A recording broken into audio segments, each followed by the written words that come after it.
sekalian yang ada di ruangan ini sedang memperhadapkan diri kami, hati kami, jiwa kami, roh kami di hadirat-Mu. Amin.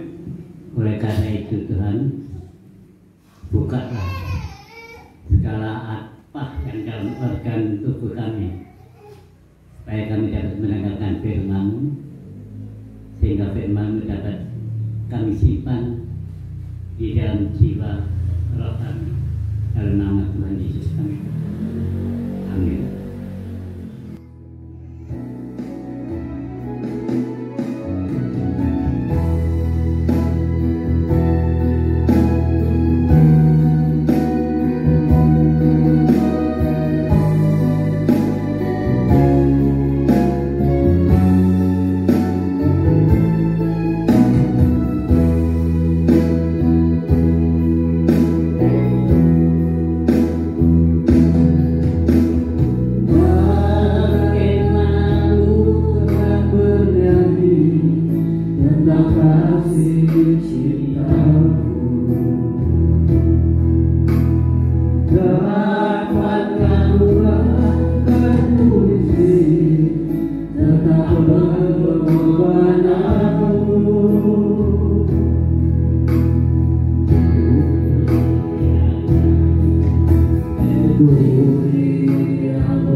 Dan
Itulah sebagai bagian dari sebuah nyanyian legendaris, Nyawa Diserahkan. Pagi ini kami akan mengajak Bapak Ibu semuanya akan mendalami firman Tuhan dengan tema pelayanan yang berkualitas. Pelayanan yang berkualitas. Silakan Bu Liana membaca dari kitab Hakim-Hakim. Bu Liana, Pak Dali. Kitab Hakim-Hakim pasal 7 ayat 1 sampai 7. Kitab Hakim-Hakim pasal 7 ayat 1 sampai 7. Hakim-Hakim pasal yang ke-7, mulai dari ayat yang ke-1 sampai yang ke-7. Begini bunyi firman Tuhan. Gideon mengusir musuh. Adapun Yerub-Baal, itulah Gideon, bangun pagi-pagi dengan segala rakyat yang bersama-sama dengan dia. Lalu mereka berkemah dekat mata air Harod. Perkemahan orang Midian itu ada di sebelah utaranya, dekat Bukit More di lembah. Berfirmanlah Tuhan kepada Gideon, terlalu banyak rakyat yang bersama-sama dengan engkau itu daripada yang ku kehendaki untuk menyerahkan orang Midian ke dalam tangan mereka.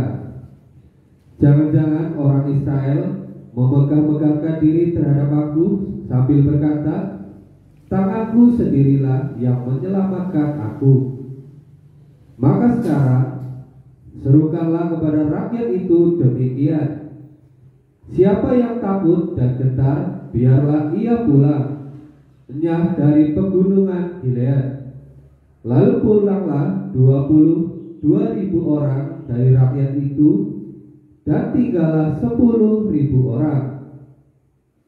Tetapi Tuhan berfirman kepada Gideon, masih terlalu banyak rakyat, suruhlah mereka turun minum air, maka aku akan menyaring mereka bagimu di sana.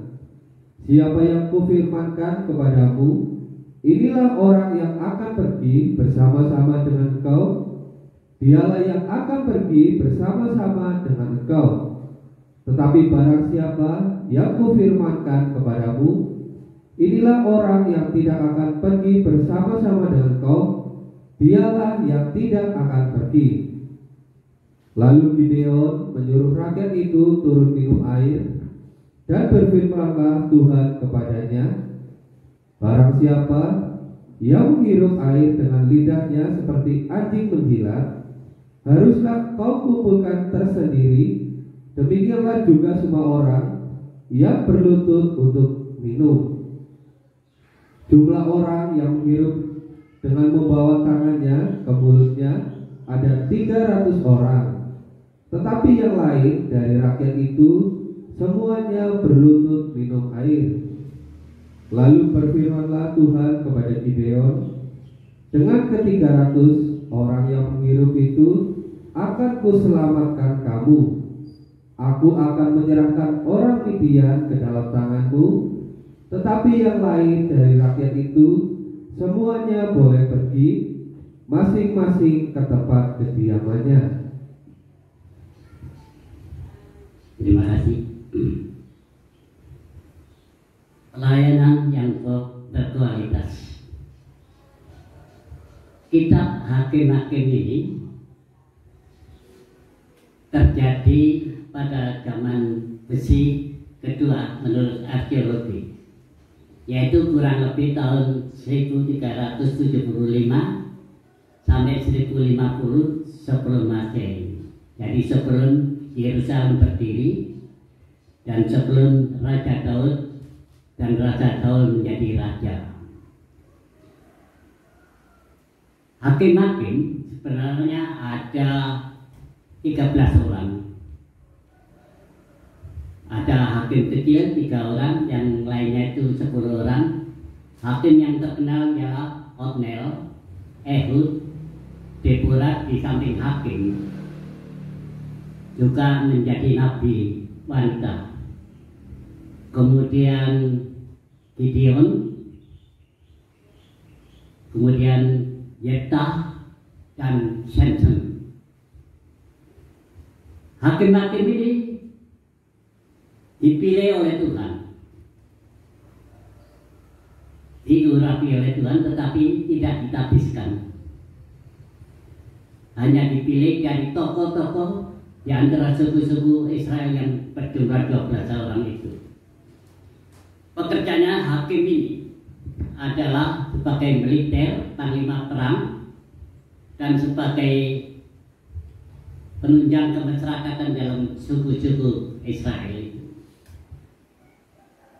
Hakim-hakim ini pekerjaannya tidak bisa diwariskan kepada anak cucunya, karena yang milik Tuhan sendiri, untuk mengisi kekosongan orang-orang Israel yang setelah keluar dari Mesir menuju Kanaan. Di situ pemimpin utamanya Musa dan Yosua sudah meninggal.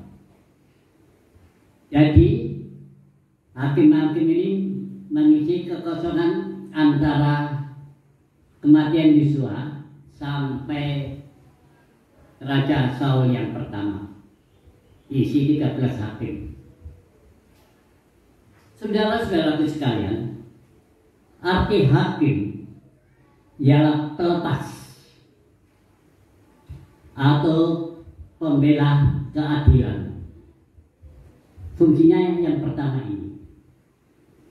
Mengapa Tuhan memilih orang-orang yang sederhana di antara suku-suku itu untuk memimpin suku-suku itu?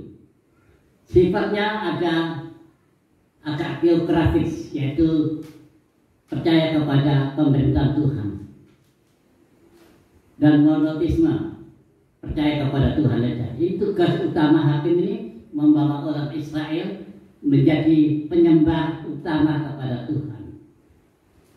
Di dalam zaman hakim-hakim ini, kemurtatan dan kemerosotan rohani di dalam orang Israel sangat rendah sekali, karena ada beberapa faktor yang menyebabkan kerohaniannya merosot dan menjadi murtad orang Israel.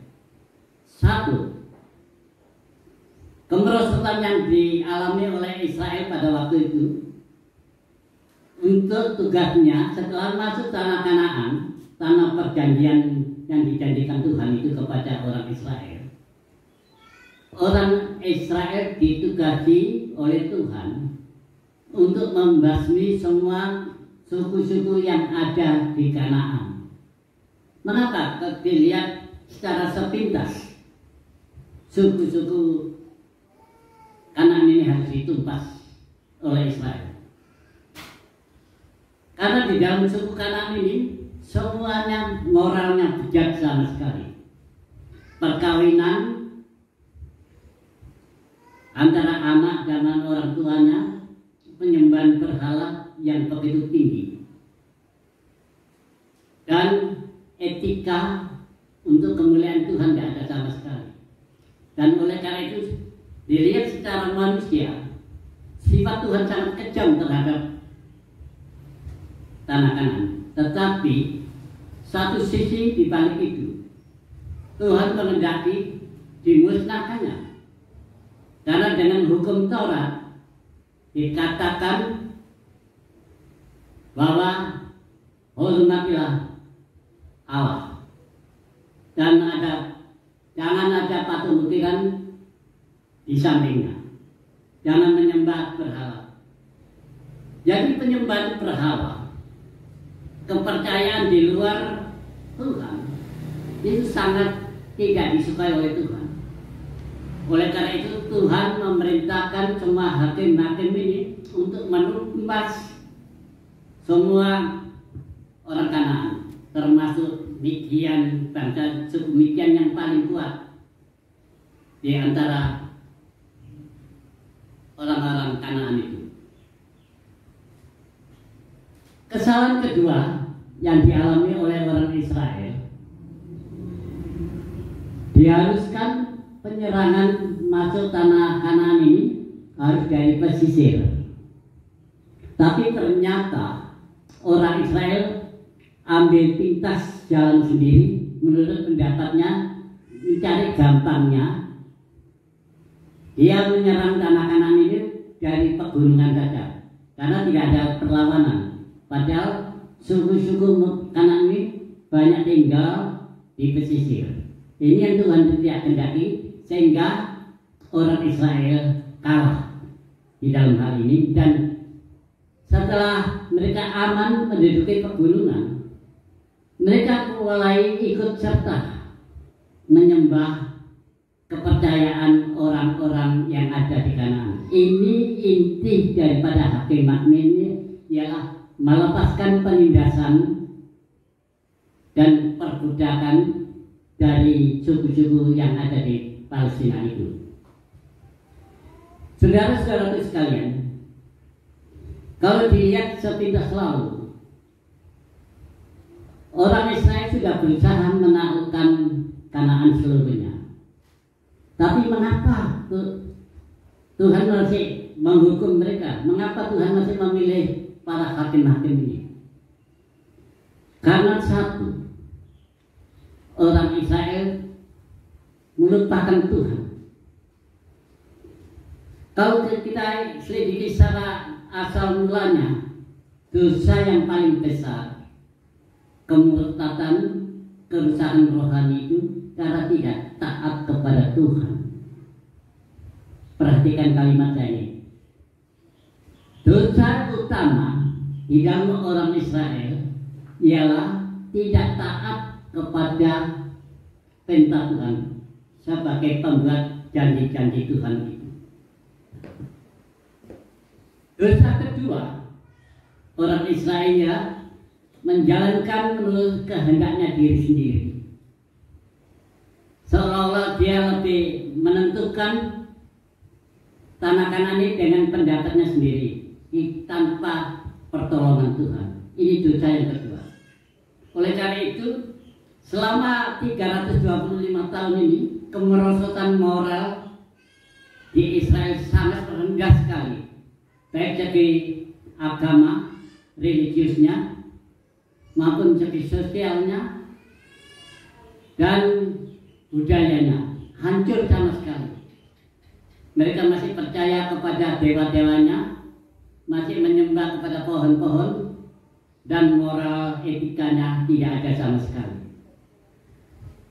Paling tidak ada 4 faktor untuk memperbaiki keadaan semacam kemerosotan moral ini. Satu, ialah para hakim harus punya waspada dan berjaga.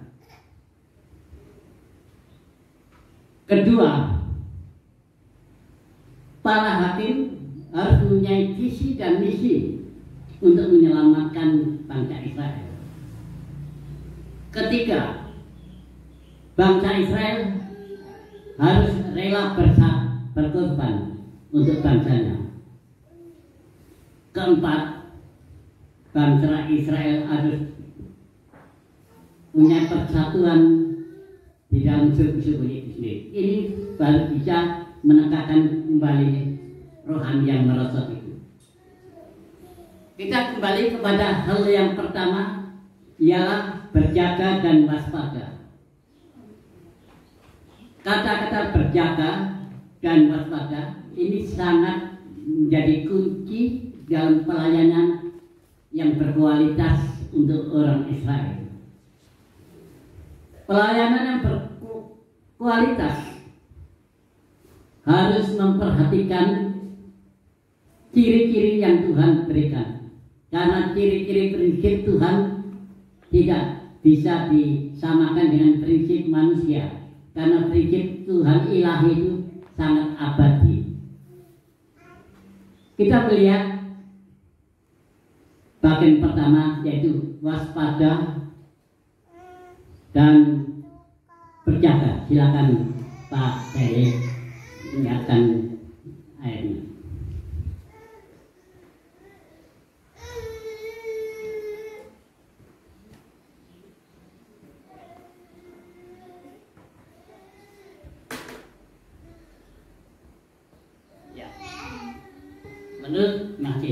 Menurut Hakim 7 ayat 1 sampai 7 itu, untuk mengisi kekosongan bangsa Israel sebagai pemimpin yang diharapkan oleh Tuhan, Tuhan memperhatikan supan-supan atau relawan-relawan yang ada di Israel untuk memerangi suku Midian yang paling kuat.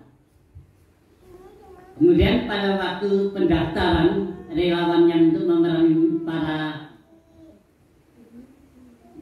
suku Midian ini, Tuhan melalui Gideon membuka wacana, membuat pengumuman siapa saja bisa masuk mendaftarkan diri menjadi relawan untuk memerangi suku Midian itu.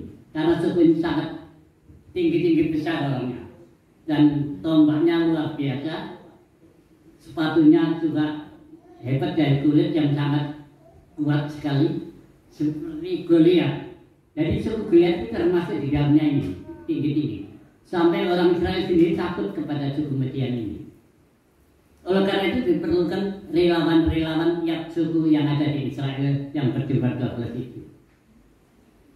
Pengumuman yang dikhotbahkan oleh Gideon, pertama pendaftaran dilakukan, berjumlah yang datang mendaftarkan diri sebanyak 32.000 orang. Mendaftar semua untuk menjadi relawan untuk memerangi suku Midian ini. Tuhan melihat dari 32.000 orang ini, Tuhan bukan melihat jumlahnya untuk mengalahkan Midian, tapi melihat hatinya. Setelah dilihat Tuhan Tuhan memerintahkan kepada Gideon terlalu banyak. Kurangi lagi. Kemudian dari 32 orang ini menjadi 10.000 orang. Yang 22 orang ribu, yang 22.000 itu tidak dipakai karena tidak berkualitas. Sangat rendah imannya, sangat rendah rohaninya. Tuhan tidak mau. Kemudian dari 10.000 orang ini, Tuhan masih melihat hatinya. Orang-orang Israel melalui Gideon khotbah lagi, cari lagi, sehingga dipilih lagi dan Gideon berkhotbah lagi menjadi 300 orang. Dari 32.000 orang, 22.000 sudah disingkirkan, tinggal 10.000 disingkirkan juga oleh Tuhan. Dari 10.000 orang ini dibagi dalam 3 kelompok. Kelompok pertama, kedua, dan ketiga. Tuhan melihat ngeceknya Tuhan menguji imannya itu hanya dengan makanan.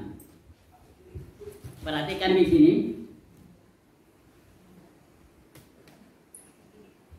Ini saya gambarkan sungai yang ada di Palestina. Bisa lihat semua. Tolong lihat sini, Pak. Tonton. Sebelah sini, supaya semua bisa lihat. Oh, sini lihat. Ini. Bukan embernya. Sini.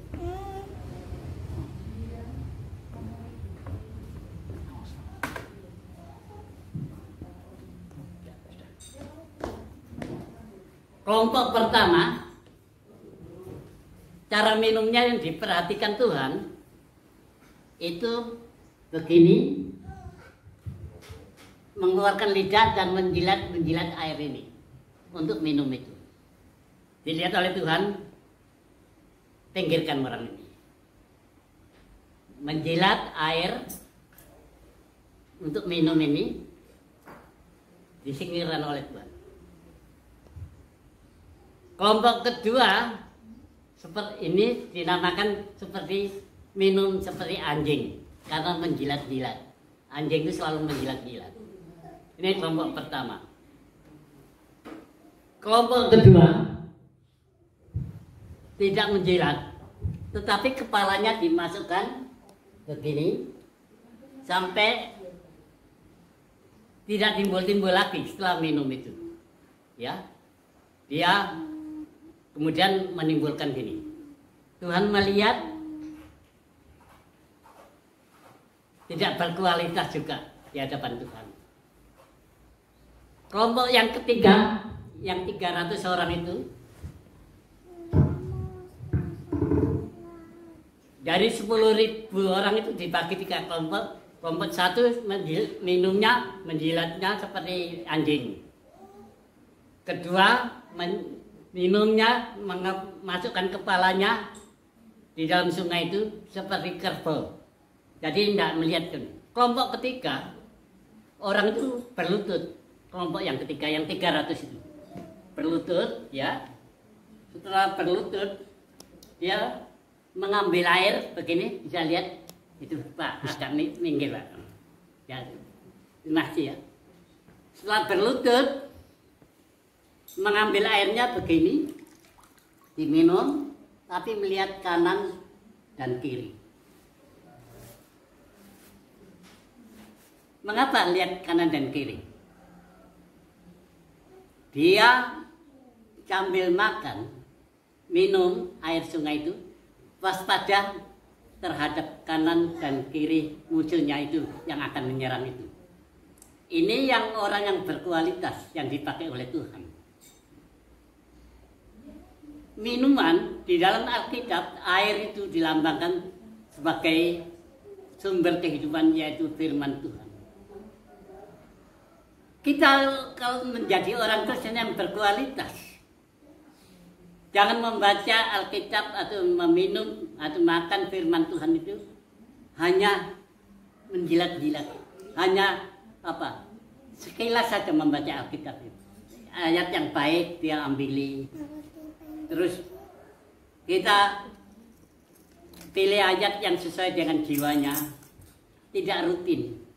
Jadi firman Tuhan yang kita akan tempuh dan kita akan makan tiap hari itu, kita tidak cukup hanya baca-baca sekilas saja.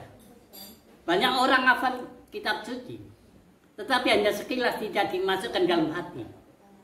Padahal kalau kita membaca firman Tuhan itu dengan sungguh-sungguh, dinamakan kita sebagai pohon yang tumbuh di tepi sungai dan akan tumbuh dan menghasilkan buah-buahan. Buah rohani kita menurut Galatia 5 itu adalah buah-buahan rohani. Panjang sabar, tidak cemburu, tidak mempunyai iri hati, dan setia melayani. Itulah kualitas hidup seorang Kristen yang memiliki buah-buahan rohani.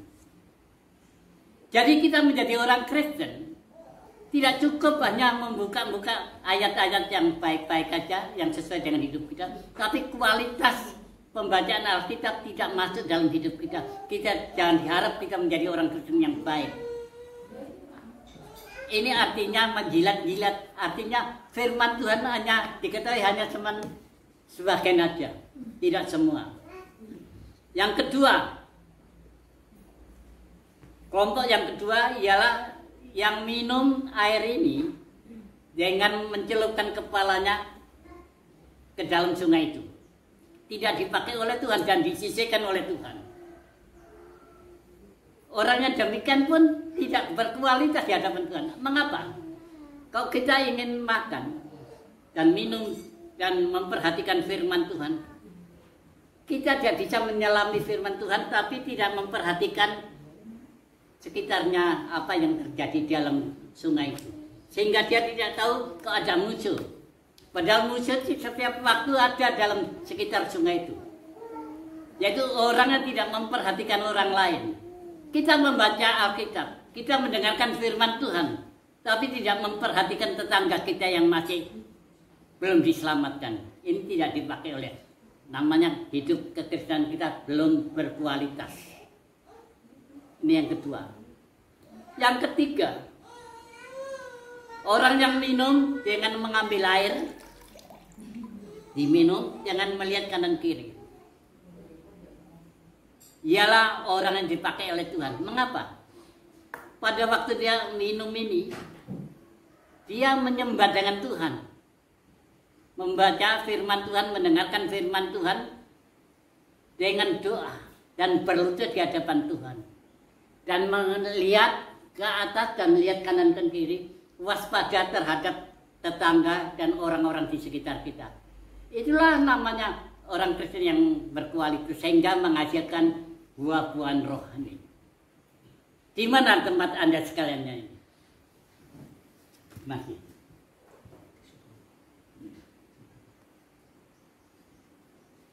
Apakah saudara cara menelaah firman Tuhan hanya menjilat-jilat saja?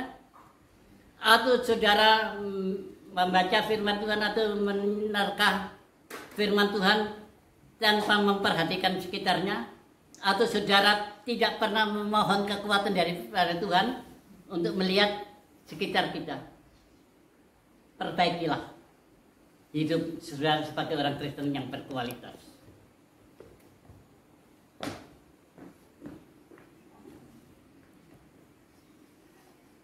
Waspada terhadap sekitarnya.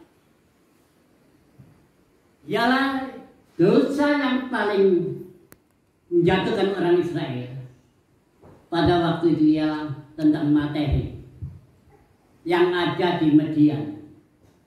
Kedua, dosa Israel yang menyebabkan dia murtad dan rohaninya turun karena dia main-main perempuan dengan wanita yang bukan sukunya, seperti Samson ditugasi untuk menyelamatkan suku Palestina, tetapi dia main-main dengan Dalila karena dalam segi seksual dia jatuh. Banyak anak-anak Tuhan yang jatuh dalam hal ini karena dosa seksual. Ini yang dialami oleh orang Israel. Hakim-hakimnya sendiri tidak menjadi contoh yang baik. Saya baca pagi ini dikirimi oleh adik saya yang di Semarang. Mungkin semua sudah baca hari ini. Telah terjadi di Jakarta tempat ibadah yang ditutup karena pada waktu nyanyi-nyanyi doa ada serombongan orang menutup pintunya dan digedor-gedor supaya dibubarkan. Dan orang-orang yang agamanya minoritas akan disisihkan. Itu berita yang terakhir saya terima tadi pagi ini. Saudara-saudara sekalian, dosa yang kedua, tidak waspada terhadap diri sendiri. Israel harus melihat sejarah hidupnya. Sejarah hidupnya bagaimana Tuhan memimpin mereka dari tanah Mesir dengan perlindungan taat yang awan pada waktu siang malam pada waktu malam, supaya mereka tidak kepanasan, supaya mereka tidak kedinginan. Pimpinan Tuhan sangat sama sekali dalam memimpin mereka dari Mesir itu. Tetapi orang Israel kurang waspada. Pada waktu di Midian ini, dosa yang kedua ialah soal materi, keuangan. Karena suku-suku Palestina pada waktu itu saling berebutan menjadi pemimpin yang kuat, banyak materi, orang Israel hidupnya meniru mereka, sehingga waspada terhadap dirinya dan jaga dirinya supaya jangan jatuh dalam dosa, dilanggar. Akhirnya dia merosot dalam segi rohani. Saudara-saudara perhatikan, kalau kita ingin menjadi orang yang berbuah rohani, menjadi orang Kristen yang berkualitas. Waspadalah terhadap dua dosa ini, yaitu seksual dengan materi. Ini yang perlu dijaga supaya rohani kita bisa tinggi sama sekali, berkualitas. Tuhan melihat soal makan aja diperhatikan oleh Tuhan, apalagi nyawa kita, apalagi dosa kita yang kita lakukan akan diawasi oleh Tuhan. Setiap waktu, setiap detik kita akan diawasi oleh Tuhan. Jangan sampai kita menjadi orang Kristen yang tidak berkualitas. Kedua, seorang yang berkualitas harus mempunyai visi dan misi. Visinya ialah mengasihi bangsanya. Misinya harus menang dalam peperangan. Orang Israel lupa pimpinan Tuhan dia keluar dari Mesir itu, sehingga visinya untuk menjaga bangsanya hilang sama sekali. Misinya untuk menang dalam peperangan tidak ada sama sekali. Karena itu dia jatuh di dalam kemerosotan rohani. Sebagai orang Kristen yang berkualitas, kita dituntut oleh Tuhan harus punya misi dan visi di dalam gereja ini. Saudara-saudara sekalian, sifat yang ketiga, yang pertama waspada dan berjaga. Yang kedua ialah punya misi dan visi. Sifat yang ketiga, sebagai orang yang berkualitas melayani Tuhan. Sini ada mimbar besar sekali ya. Mimbar di gereja saya lebih kecil daripada ini. Kalau ini saya angkat sendiri tidak kuat, berat sekali. Silakan Pak Paulus, Pak Daily sini, Bapak Majelis, silakan sini Pak. Mbah. Pak Daily, silakan sini Pak. Seorang lagi sini. Pojok Pak. Dengan pojoknya. Satunya sini Pak. Kalau mimbar ini saya sendiri tidak kuat. Pak Paulus, Pak Daile, Pak Den, dan Bapak akan ngangkat bersama-sama. Kita angkat sedikit aja ya. Kuat enggak? 1, 2, 3. Nah, masih. Ya, masih. Masih Pak Den. Saudara-saudaraku sekalian, faktor ketiga untuk mengangkat pekerjaan Tuhan yang berkualitas, kita perlu bersatu paduan anggota. Tidak bisa dibebankan kepada pendeta saja barang yang berat. Pekerjaan di gereja ini tidak bisa dilakukan oleh seorang pendeta saja. Ada satu nyanyian dari Christine Penjahitan, biarlah yang hitam menjadi hitam, ya, apa tangan tak sampai di lakunya, tangan tak sampai. Jadi kalau ingin memeluk gunung, ini besar sekali gunung, tangan tak sampai. Ya sudah, biar aja apa adanya, yang hitam menjadi hitam, yang putih menjadi putih. Itu nyanyian orang frustasi dalam hidup. Tidak ada usaha sama sekali. Gereja yang berkualitas jangan sampai menyerah dengan keadaan. Harus anggotanya bersatu, mengangkat beban yang berat yang ada dalam gerejanya apa sih? Itulah kualitas hidup kekristenan gotong royong bersatu paduan. Saudara-saudara sekalian, di gereja memang berat kalau pendeta sendiri yang bekerja. Di gereja sangat berat kalau yang pekerjanya hanya beberapa orang. Oleh karena itu perlu kegotong royongan bersatu paduan tanpa memandang latar belakang yang bekerja itu. Jadi di dalam gereja persatuan dibutuhkan untuk menjadi orang yang berkualitas itu. Keempat, ialah relawan. Kegotong royongan untuk menuju kualitas hidup rohani, kita perlu sopan-sopan seperti yang Gideon sampaikan. Ayo, siapa yang mau melayani Tuhan, mau mengalahkan suku Midian? Gideon menawarkan itu. Seorang relawan itu perlu mandi darah dalam peperangan untuk mengalahkan Midian. Relawan-relawan yang 300 orang ini sudah berjuang meninggalkan keluarganya. Dia mandi darah, nyawa dipertaruhkan untuk membela bangsanya. Kalau kita membiarkan hidup kebangsaan kita yang makin hari makin jauh satu sama lain kehidupan rohaninya dalam segi sosial, kita perlu relawan-relawan yang digerakkan oleh Tuhan untuk menjadi pelayan-pelayan Tuhan.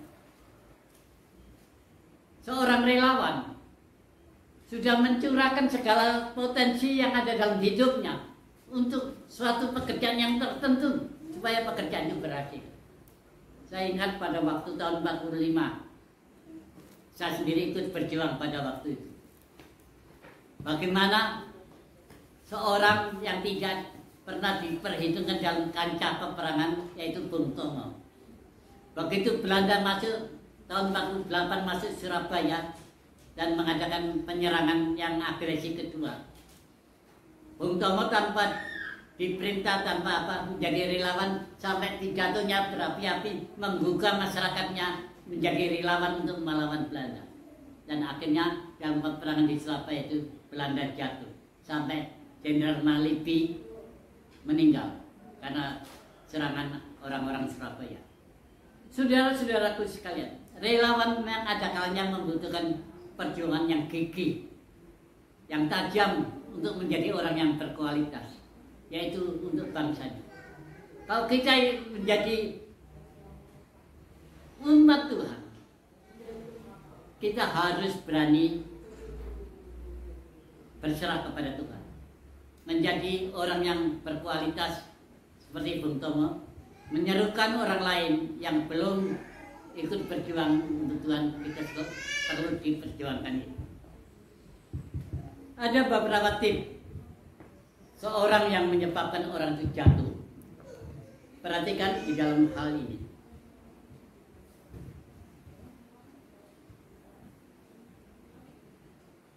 Ya.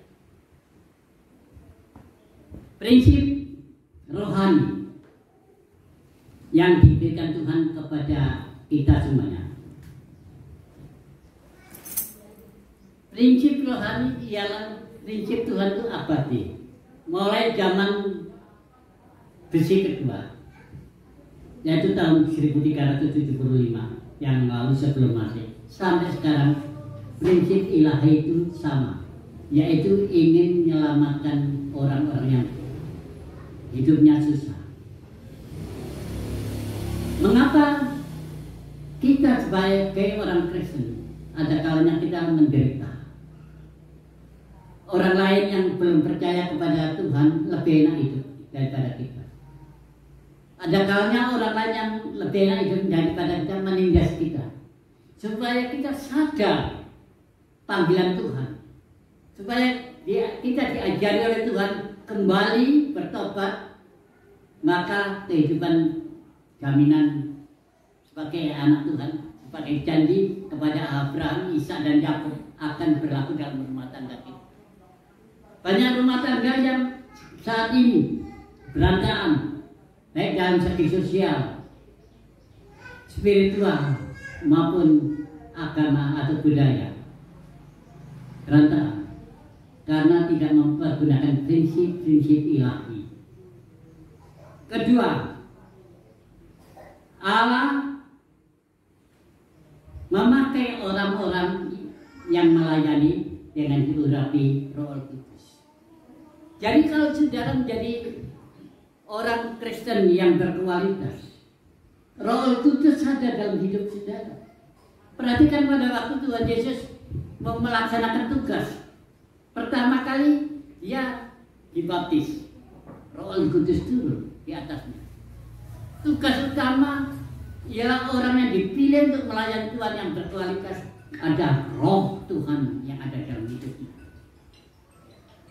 Bukan itu saja, pada waktu dia mau naik ke surga, Tuhan sendiri memberikan Roh Kudus kepada murid-muridnya. Dan Tuhan mengatakan, jadikanlah saksi bagi orang lain. Maka Roh Kudus akan menyertai sampai kamu bisa pergi ke ujung dunia. Dalam Matius 28 ayat 19 dan 20. Jadi pelayan-pelayan Tuhan yang berkualitas, apalagi masa ini bulan Mei terakhir ini adalah masa turunnya Roh Kudus. Perlu kita mohon kepada Tuhan supaya Roh Kudus menyertai pelayanan kita di sini. Amin. Supaya Roh Kudus memimpin jemaat di sini. Supaya Roh Kudus bekerja di dalam gereja ini. Inilah gunanya kita mengharapkan pimpinan Tuhan dengan Roh Kudusnya. Tanpa Roh Kudus, tanpa pimpinan Tuhan di dalamnya, kita tidak akan berhasil menjadi orang yang berkualitas. Jadilah orang Kristen yang berkualitas. Dan ini pada waktu Roh Kudus diberikan kepada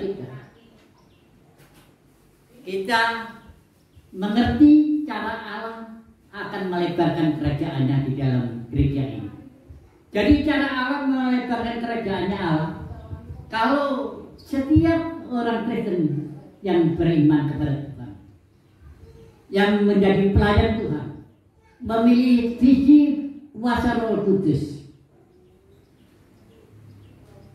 Ini cara Allah untuk melebarkan kerajaan Allah melalui Anda dan saya. Jadi kalau kita sebagai pelayan-pelayan berkualitas, kita mohon kekuatan seperti orang 300 orang ini berkualitas. Dia mohon kepada Tuhan bagaimana sikapnya, waspada terhadap kanan kirinya, waspada terhadap gangguan-gangguan dosa yang akan menimpa kepada kita, supaya Roh Kudus memimpin hidup kita. Ada paling tidak ada 3 kekuatan di dalam hidup kita sebagai orang yang berkualitas. Satu, yaitu kita harus memakai daya dari Tuhan, yaitu sumber hidup kita, rohani kita dari Tuhan saja, bukan dari hal yang lain. Selama kita mengandalkan Tuhan, maka Roh Kudus akan menyertai kita.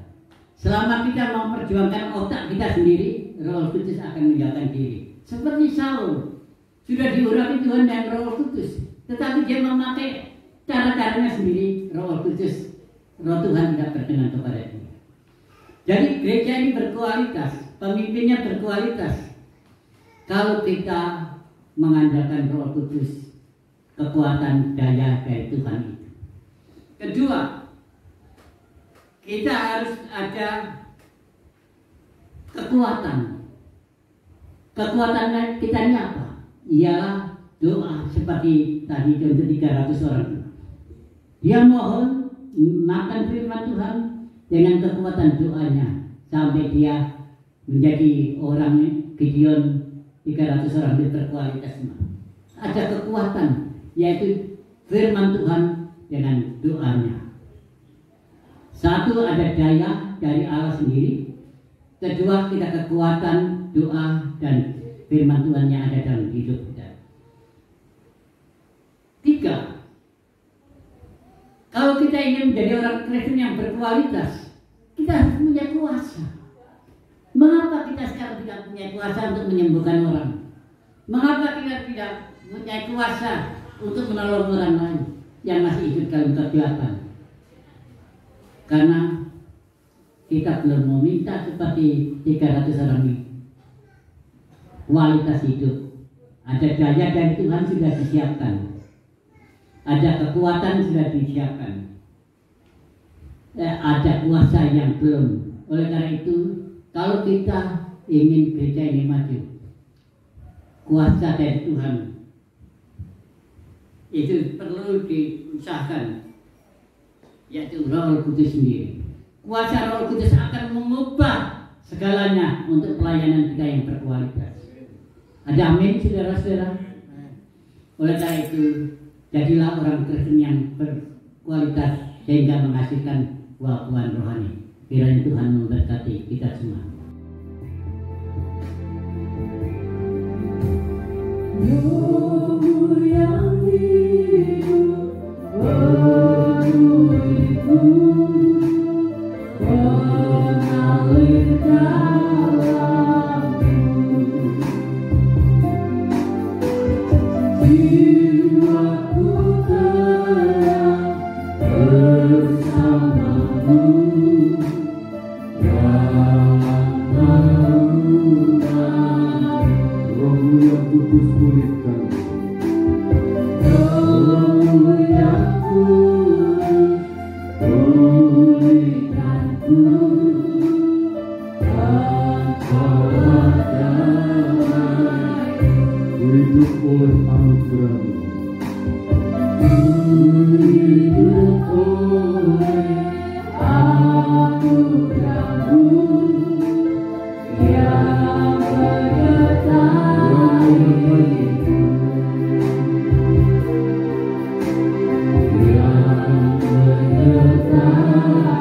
Rohmu yang hidup penuhiku, Rohmu yang hidup penuhiku, mengalir dalamku, jiwaku terang bersamamu,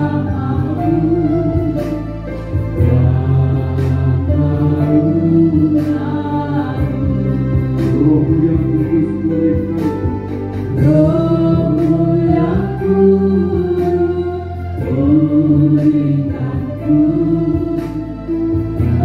Engkaulah damai, ku hidup oleh anugerah-Mu, ku hidup oleh anugerah-Mu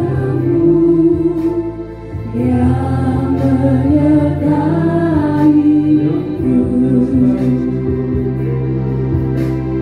yang menyertai ku, buka hati jemaat-Mu, berserah penuh di hari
hadiratku kau ambil alih seluruh hidupku.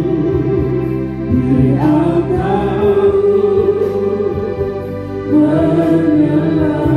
Buka hatiku, buka hatiku, jamaahmu berserah penuh di hadiratku. Ambil alih seluruh hidupku.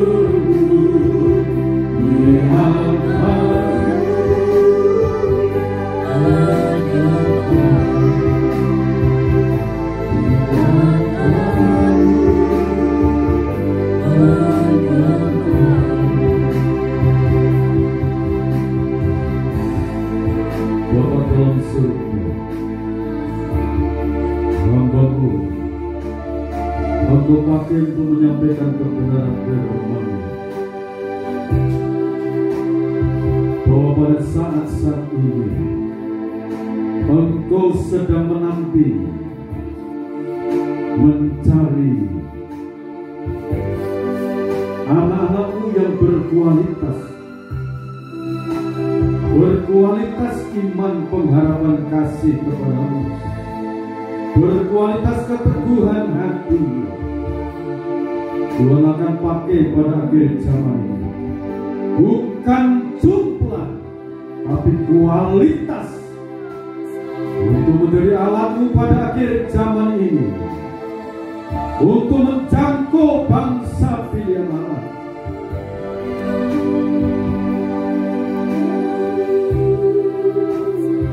Bukan oleh kuat, bukan oleh gagahnya manusia, tetapi oleh Roh Kudus, oleh kuasa firman dan Roh-Mu.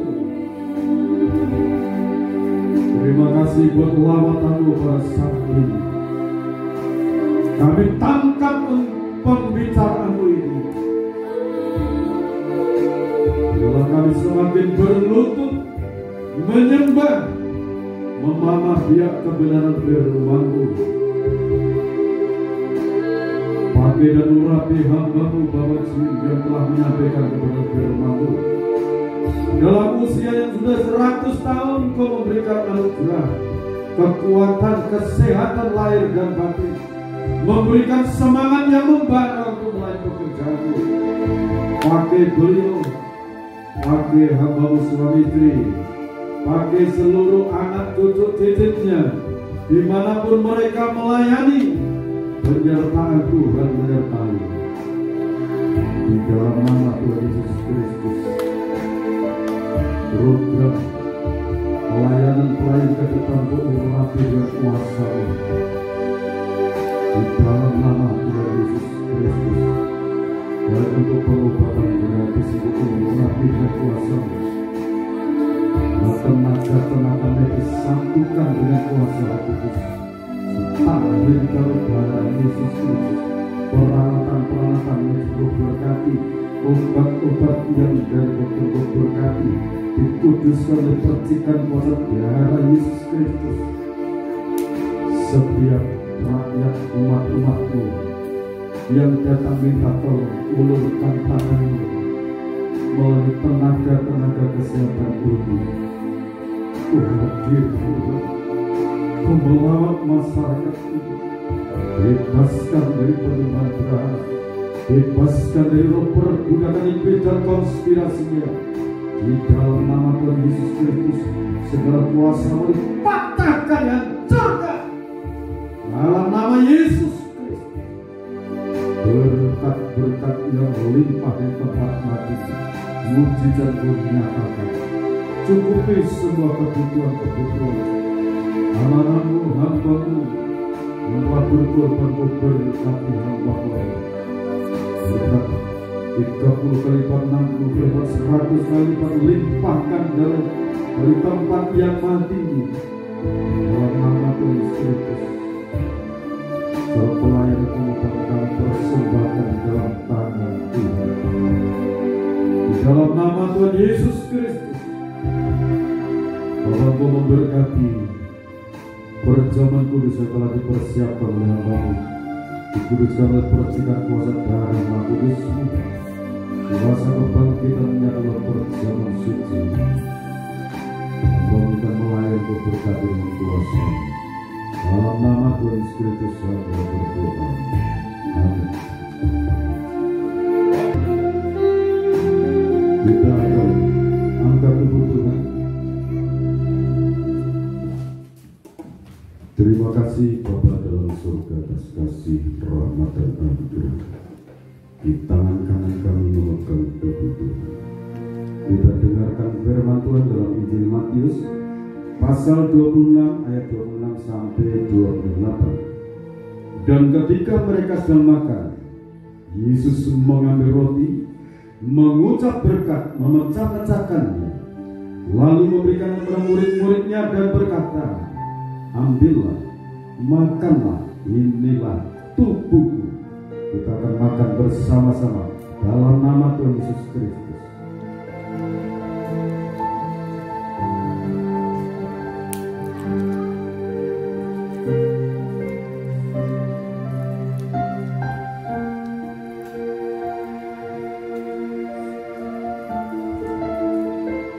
Kekuatan yang maha besar, perhatian Allah yang maha besar, seperti Engkau memperhatikan Gideon, Engkau pun saat ini sedang memperhatikan kami. Kita angkat cawan minuman yang berisi tetes-tetes darah Tuhan. Sesudah itu ia mengambil cawan, mengucap syukur, lalu memberikannya kepada mereka dan berkata, minumlah kamu semua dari cawan ini, sebab inilah darahku, darah perjanjian yang ditumpahkan bagi banyak orang untuk pengampunan dosa. Kita percaya dosa-dosa kita telah diampuni. Kita akan minum di dalam nama Tuhan Yesus Kristus.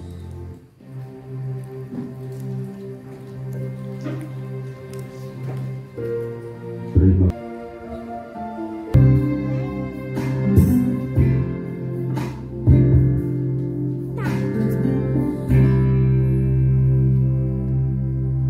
Sebentar Tuhan, kami akan meninggalkan altar-Mu dan kembali ke rumah kami masing-masing. Oleh karena itu, kami berdoa, kiranya berkat daripada Bapa turun dari tempat ini sampai rumah tangga kami